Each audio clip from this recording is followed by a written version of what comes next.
so thank you.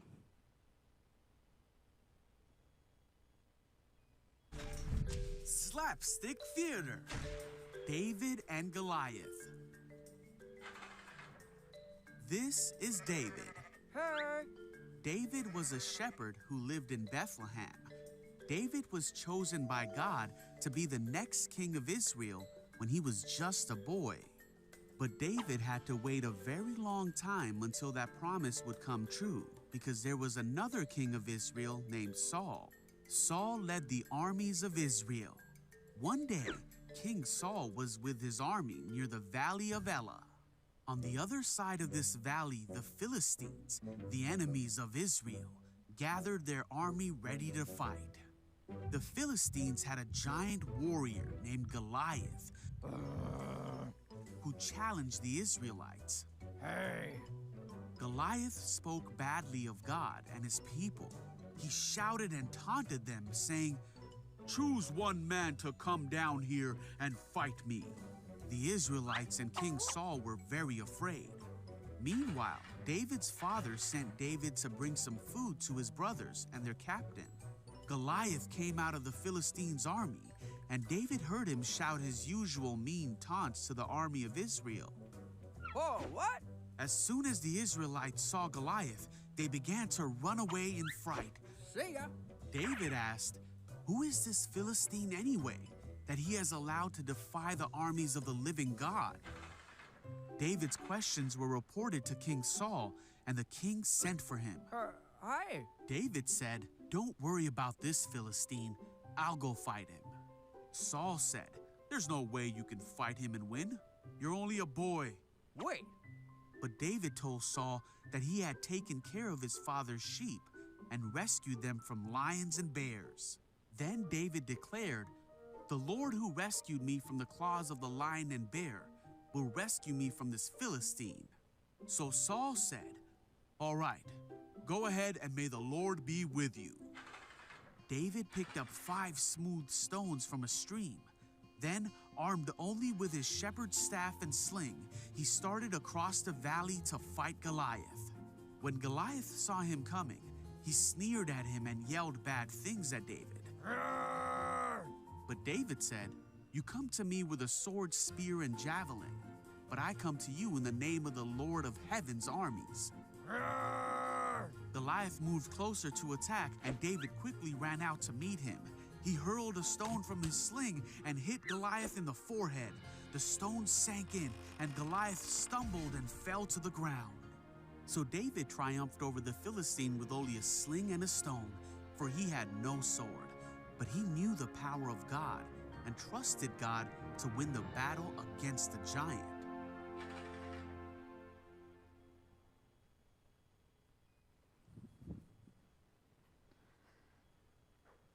So we're finally in our last week of David and Goliath.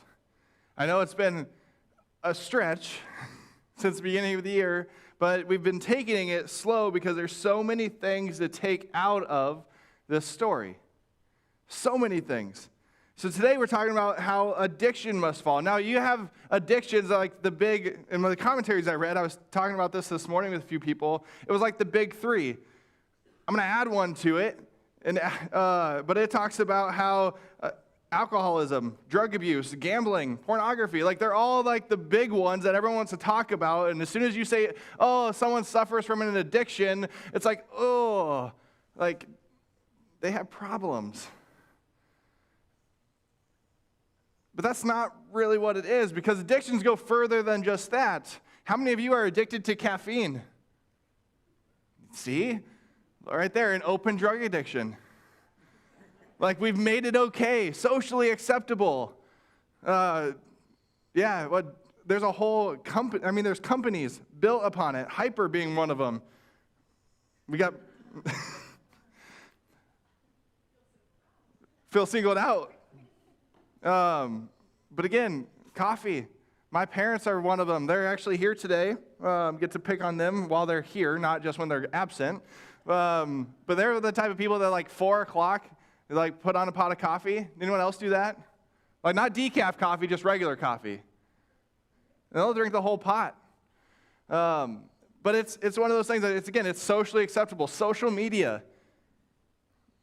I'm not going to ask for a raise of hands, but that's another one that like, oh, well, yeah, I get on social media. I scroll, but how many times have you gone to scroll and then 30 minutes later you're still just scrolling?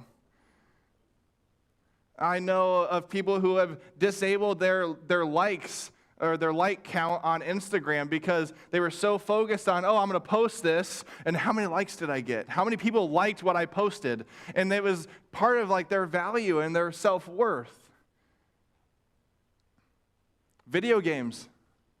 I'm one of those people that like, my brain likes to run 100 miles an hour, but video games kind of shut it down. Same thing I tell Marley with like caffeine. Caffeine actually doesn't keep me awake. It actually helps me be a little bit more calmer. Food, shopping, exercise, work, those can all be things that you can be addicted to. It's fun. We're going to talk about today, specifically King Saul.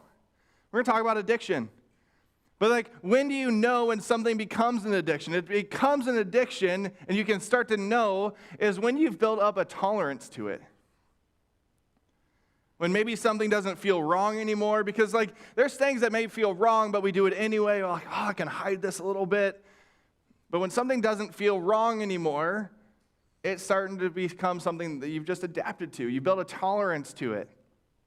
Again, it's one of those things where if you can have one Pepsi, Mountain Dew, whatever your caffeine choice is, and it used to keep you awake or wake you up in the morning, but now it takes 3, 4, 5 or more, well, you've built up a tolerance to it.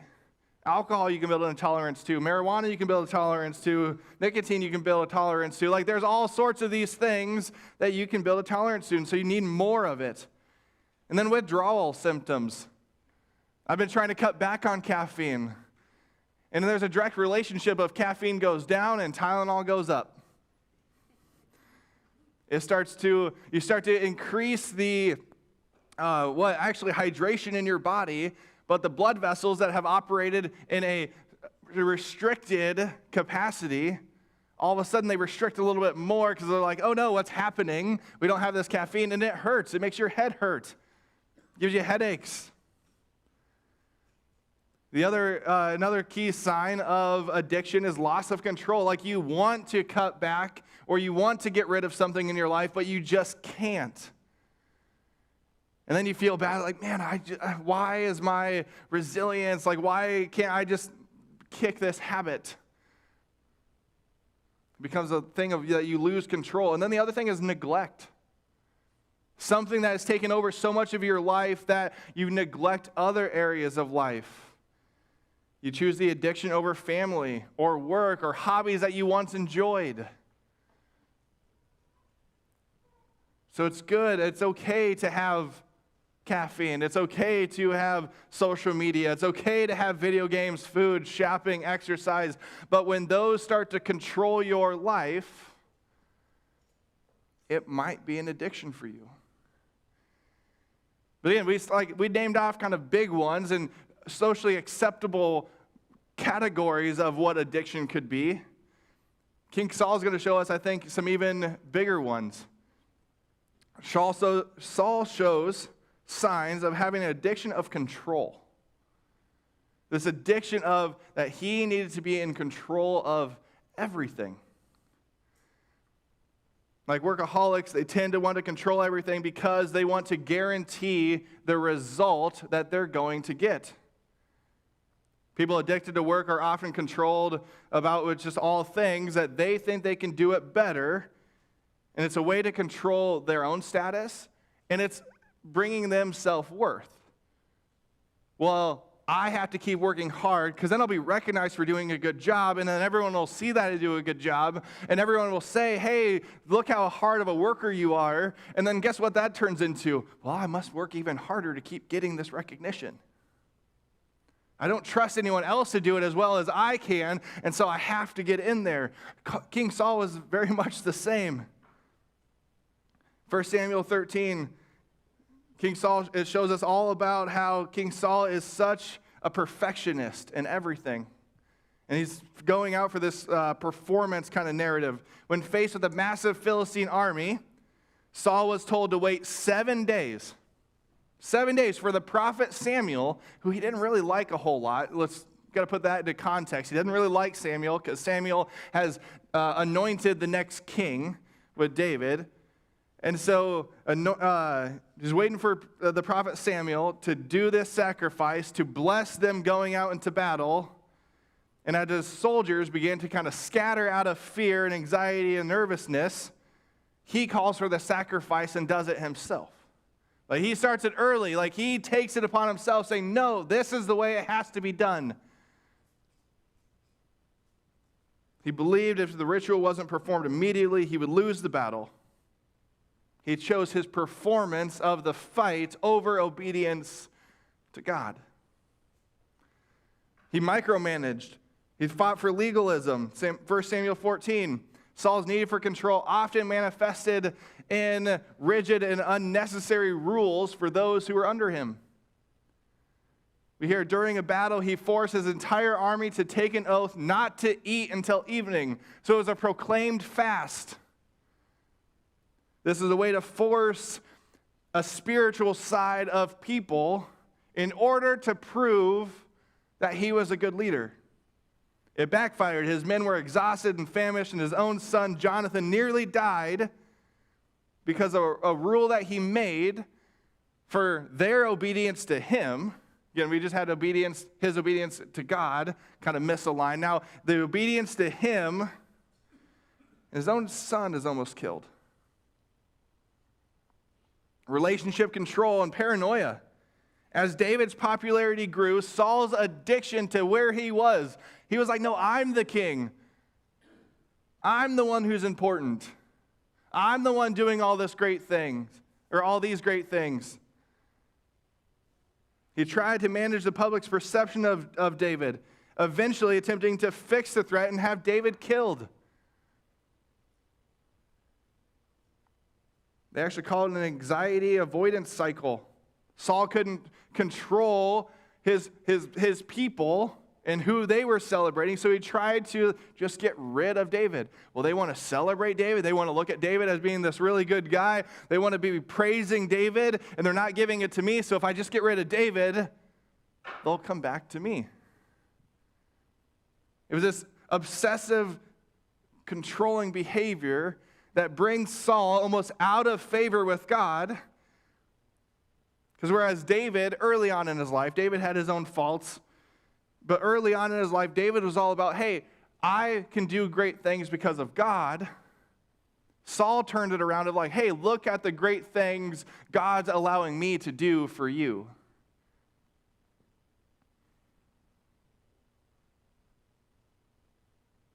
Again, addiction can look in different ways, and you get, oh, I'm not addicted to the bad things. But any of the things I just listed, have that maybe infiltrated your life? Perfectionism, performance, micromanagement, legalism, relationship control, paranoia, compulsive information seeking. That was 1 Samuel 28. At the end of his life, when God no longer answered him, when God kind of like, no, Saul, your time is done. He went to like the pagan pagan mediums, go figure out what God was doing.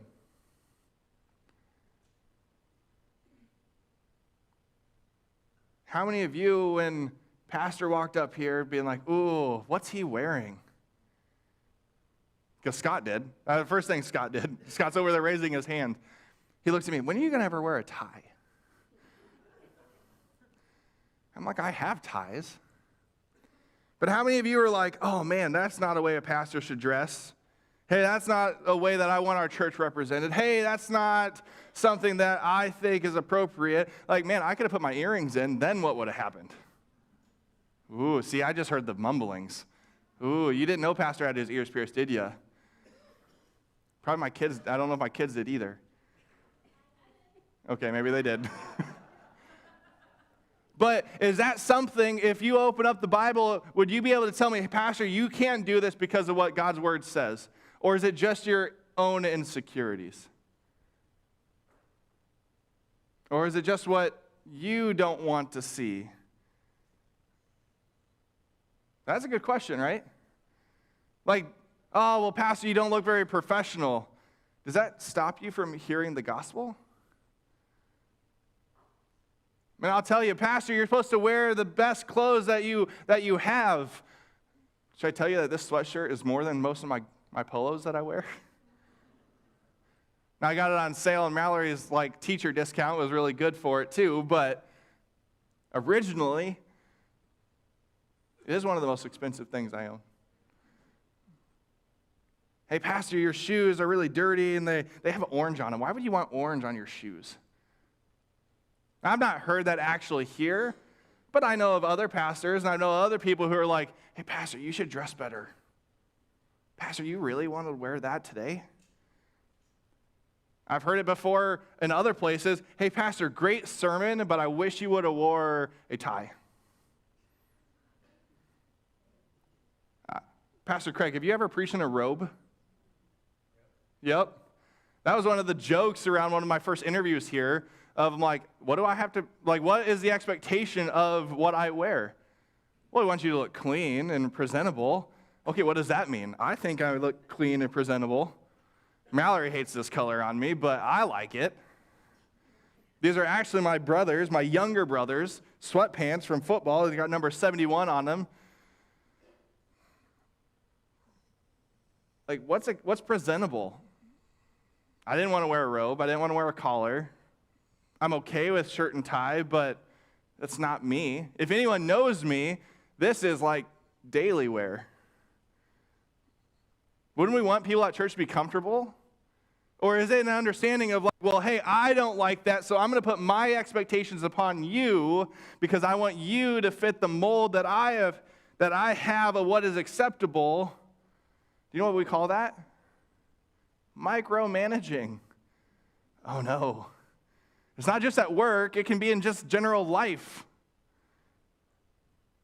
An addiction is something that it causes you of well, I value something. Again, it can even be, if it is one of the big four of drugs, alcohol, again, gambling, pornography, that becomes something, if you are addicted to it, it's become a value to your inner self. Something that you crave and you want. Even if you disagree with it outwardly, it is still something that's infected you, and you get to a point where it's easier to judge others than yourself.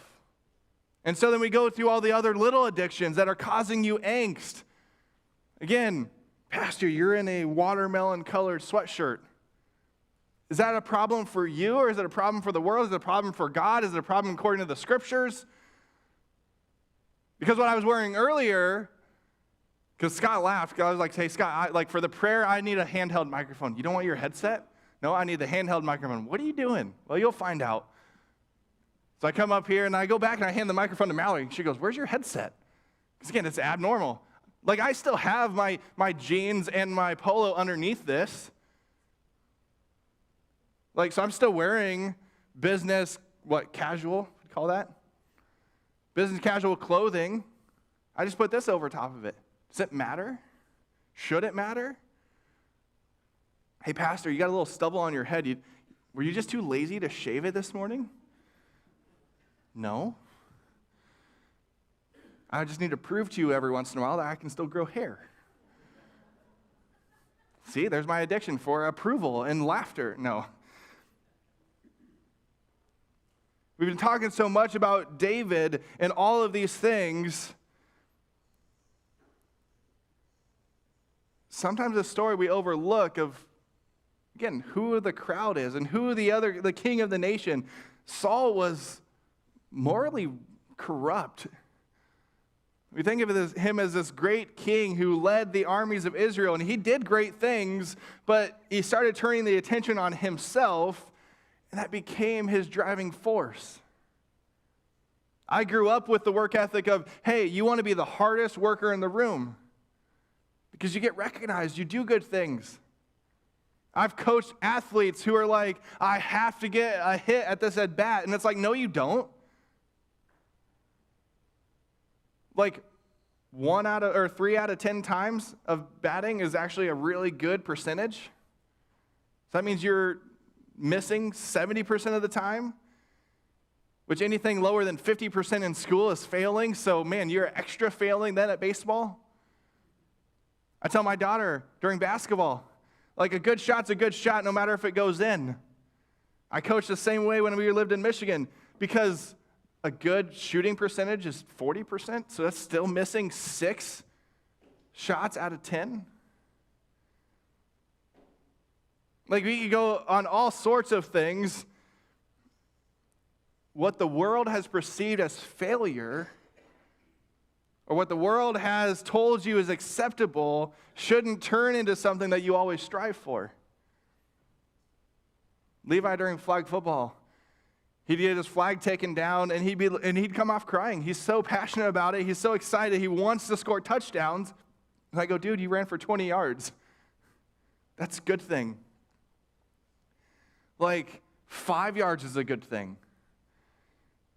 Like, the stats of it are the ones that we all like to show of, man, they scored this many touchdowns and this many yards and whatever. Like, if you got a first down on a 4th and long, isn't that maybe one of the most important stats of the game?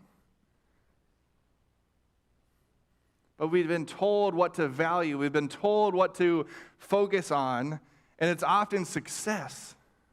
But success looks differently for everybody. And King Saul, his pattern of success brought him to a place where he was addicted to it. It brought him wealth and status and power. And as soon as he hears about this young shepherd boy who's going to be king one day, Samuel's going to anoint a new king? Then all of a sudden he feels threatened. And he feels like it's going to go away. It's like a preemptive withdrawal symptom that he gets angry and irritable, and he's fighting to hold on to everything that he can.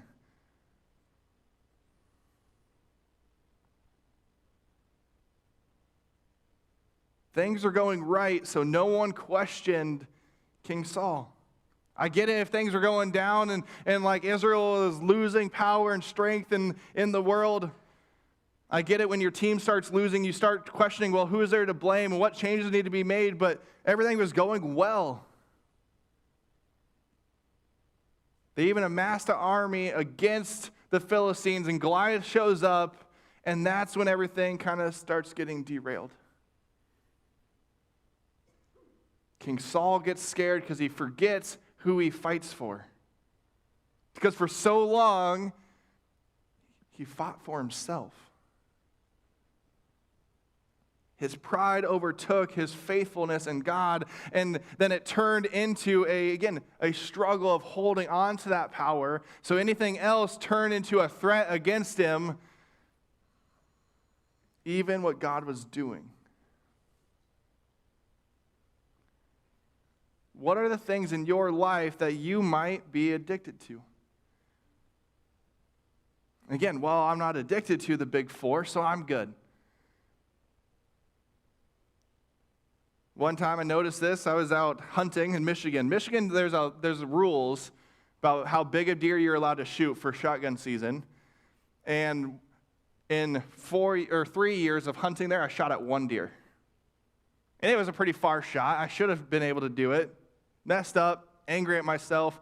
Guess what I did on my way into town? Got food. You know, I was feeling down and depressed and mad at myself. Mallory's texting me, and she goes, hey, I'll have lunch ready for you when you get home. And I stopped at McDonald's. I was like, it sounded good, it looked good, and you know what? I can just eat my milkshake in peace.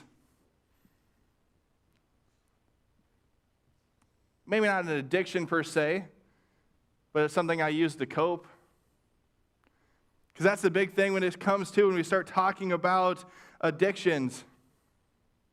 Like, we're all addicted to something. All of us have a need to not feel exposed to the world in some way, shape, or form. We don't want our weaknesses to be broadcast to other people, and it leads to an addiction, which is kind of the short-term cover-up to our exposed hearts.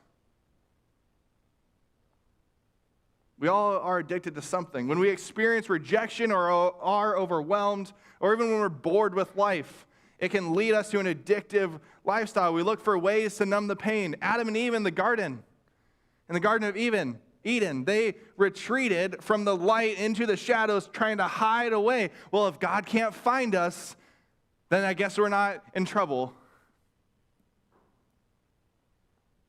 My little brother, I'm really happy he's not here today. This isn't in my notes. This is the fun part about preaching. But my little brother, I remember, he knew when he was potty training that he had to go on the potty. But he didn't. And all of a sudden, we'd be playing around, doing other things in the house, and all of a sudden, it's like, well, where's Justin at? And he, sure enough, is hiding behind a chair or the couch or something. Didn't want to go to the bathroom, so he's pooping in his diaper. Because we all know expectations that we have on us, but why hide? Adam and Eve, they knew they weren't supposed to eat of the certain tree, and then they do. And they're like, oh no, God's going to be mad at us. So they were afraid and they hid. Again, if God can't see us, then we must not get in trouble. They rather live their life in the shadows than in the light. After Saul agreed to let David fight the giant, he tried to cover David in all his armor. This armor will protect you. You got to take my weapon. It'll be the one that defeats Goliath. And then, because again, it holds his seal. He represents King Saul now as his champion. And so if David succeeds, guess who also succeeds? I mean, if you're a basketball player and you have on a Sadell uniform and you win the game, Sadell wins the game, right? If you represent somebody, the honor and glory goes to the team a little bit, but it goes to, man, the school, the community. The armor didn't fit David. He couldn't lift the sword. And so then it became another doubting of what God can do, because it was like, well, if you can't wear my armor and you can't carry my sword, I don't know if you can really do this. David goes out as this humble shepherd.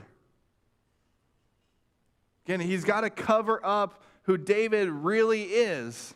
And Saul doesn't know this at the time. Saul doesn't really know who David is. He doesn't at the time know that he's been appointed to be this next king. What he knows is that the shepherd boy is like, oh, I can fight him. I'll fight him in the name of the Lord. And he's like, but you need my sword. Again, he doesn't want to send David out as God's champion. He wants to send him out as Saul's champion. Again, it's that control. It's that addiction of, I have to be the one to do this so that people will see what I did. The enemy will always try to convince you to cover up and put on the armor, put on the sweatshirt or whatever to cover up yourself so that no one else will see. Just shove it under the rug that no one else will notice. Asked Linda to clean her room. This is before we lofted her bed. Asked her to clean her room, and it was like, hey, yeah, the floor looks great. What's under your bed? And I say that to her as she sits close to my mom, who could probably tell her the exact same thing happened with me. Just hide it. If it wasn't the bed, Mom started checking under the bed, so then it went to the closet. Then we started checking the closet. I had like a weird closet. It was large. I started shoving it into the back corner of the closet. The door didn't open because the bed was there. Again, we all do things to hide things that we don't want people to see. And I could bring up these humorous, anecdotal examples, but I could also ask you some really deep things of what are you hiding in your life? What are the things in your life that you are covering up? And it can be covering up, well, according to the Bible, I'm supposed to live this way. Well, yeah, but not to be a jerk about it. Yeah, we're supposed to speak in truth, but if you're mean about it, is that loving? We're told in Scripture that you can have whatever gift you want, but if it's not a gift that's supporting the gospel, supporting and loving your neighbor, then it's not a gift at all. The gifts of the Spirit weren't supposed to prompt you up. It was supposed to lift up the body of believers. The enemy will try to convince you to cover up, to put on things, to hide it, so that you won't really be seen. But that's not community. How are we supposed to come along together to live this life stronger and better together, to be partnered in God's mission if we don't actually know each other? Well, Pastor Jacob, you seem to have everything all just figured out. I don't.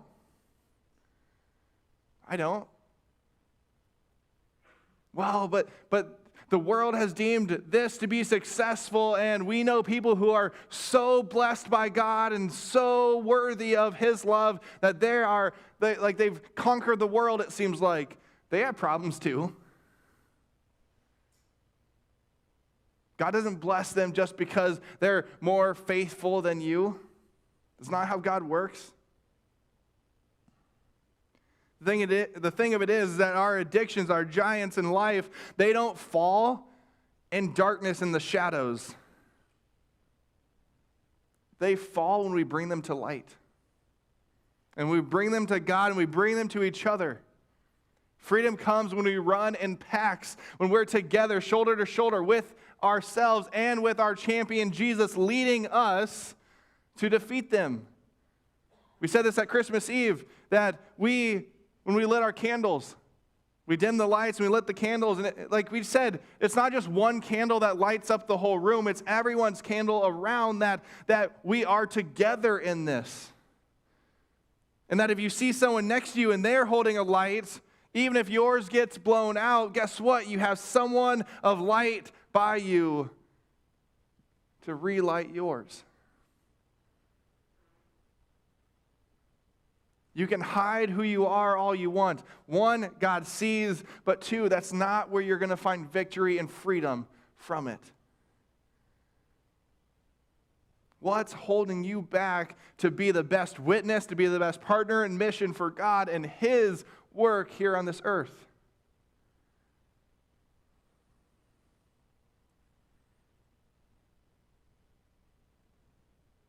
Where is God leading you to better serve Him, but you're holding on to something that seems to be holding you back? Yesterday, I made the foolish decision to go to Jordan Creek Mall. Jordan Creek Mall on Valentine's Day is filled with teenagers. Like, they're either shopping for last-minute gifts or they're going to movies, they're getting ice cream. Like, there was hardly any adults there, it seemed like, because they were smart. They avoid those places. But I'm sitting there holding on to Levi. We're trying to walk into a crowd, and Levi's looking at these like squares tiles, and he's like hopping one from one. And I'm like, dude, just walk, we're going. So yesterday, my mission was, let's get out of here. And he's like, well, let's have fun as we walk. And I was like, dude, you're slowing me down. Just walk faster. But I had to tell myself, again, my unmet expectation that can easily turn into an addiction was, I want to get to where I need to be right now. And in that moment, because we were walking through Shields, and who wants to spend more time in Shields? Like, that's a no-brainer. So I'm walking with Levi, and it's like, let's enjoy this moment.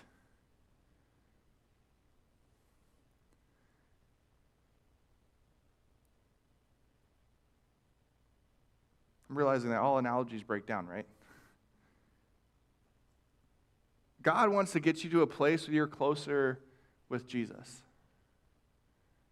He wants to get you a place in this life of faith, in this grand process, the big word, sanctification, becoming more like Christ every day. And what's holding you back? It's probably not a cute little kid. It's probably something that you've left in the shadows, where you've kind of pushed aside saying, I just don't want to tell anyone about that. Or maybe they're unmet expectations that you have. Maybe you're still sitting here and you're like, man, Pastor, I still can't take you seriously in your watermelon sweatshirt. I'm sorry. Go back and listen to it. Close your eyes. But that's something you have to work through. What are the things that are upon your heart that restrict your freedom in Jesus. And I'm going to challenge you to say those are probably addictions that you're not going to say are addictions because no one wants to admit of those things. But what's holding you back to live in the freedom that God has provided you? Pray about it. Again, the key signs of addiction, the tolerance, withdrawal. I think withdrawal is the number one thing that I can see because all of a sudden you become irritable, you become angry, everything sets you off, you may become depressed, you may become physically ill. That's when you know that something has become more than just something you enjoy, something that's pulling you down.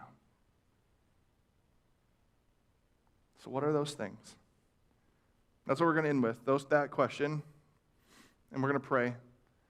And I'm going to pray a hard prayer for you, because maybe you don't want to, but I'm going to pray that prayer for you. I'm going to pray that this church and those who are visiting here, but those who you will connect with later, that I hope the world starts to see what's pulling them down. What are they addicted to that they may not understand so that we can run freer with Jesus as our champion into the life that he has planned for you. So again, what's holding you back? And let's pray. Almighty God,